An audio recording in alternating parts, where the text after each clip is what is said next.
I never imagined my wedding night would begin with a confession that felt both beautiful and unsettling at the same time.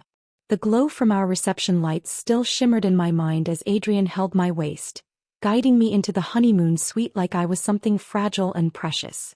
I was ready for laughter, kisses, and the innocence of new beginnings, until he looked at me with trembling eyes and said the words that froze my world.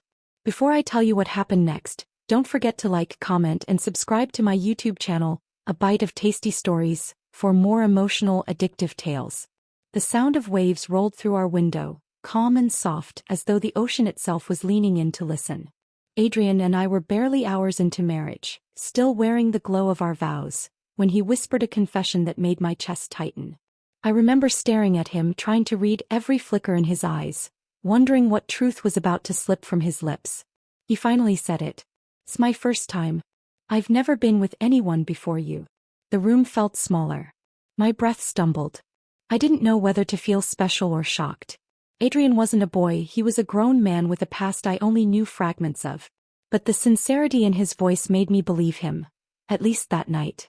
After the honeymoon, life settled into a quiet rhythm, but my thoughts did not. Something about Adrian's confession lingered like a half-finished sentence. He moved with a natural ease, a confidence that didn't match the innocence he claimed. When he held me, his instincts felt polished, not the unsure touch of someone learning for the first time. I tried to silence my doubts. After all, love should trust. But suspicion has a way of growing roots. One afternoon, while rearranging drawers in our bedroom, my fingers brushed against a small velvet box tucked underneath his ties. I opened it, expecting cufflinks or something harmless. Instead, I found a photograph. And a woman I'd never met. She had her arms wrapped around him with the kind of familiarity that only comes from a deep, intimate bond. They looked happy.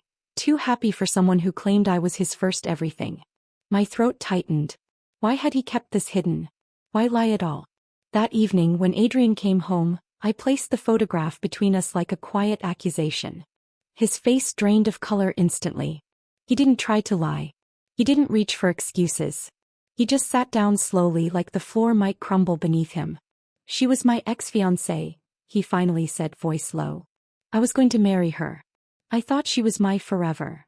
He paused, staring at the floor. "Until she cheated on me, with someone I trusted." The weight of his words settled between us. He explained how the betrayal broke something inside him. How it made him question his worth. How it made intimacy feel like a battlefield instead of something sacred. He said he told me it was his first time not to mislead me, but to start over without dragging the shadows of his past into our marriage. "I wanted you to see me, not the man she damaged," he whispered. My heart softened in ways I didn't expect. I understood fear. I understood the instinct to protect new love. And I understood how pain can make us hide the ugliest parts of ourselves. We talked for hours. About truth, about trust, about the difference between a lie meant to deceive and a lie meant to heal. By the time the moon gave way to morning light, something between us had mended. Not perfectly, but honestly. Since then, Adrian and I have learned to carry each other's wounds gently. Not as burdens, but as proof that love is stronger when it rises from truth. And maybe that's why our marriage feels real now, not flawless but real. Built not on a fantasy of perfection, but on two imperfect people choosing to stay. Thank you for reading. If you enjoyed this story, please like, comment, and subscribe to my YouTube channel, A Bite of Tasty Stories, for more heart-touching stories that stay with you long after the ending.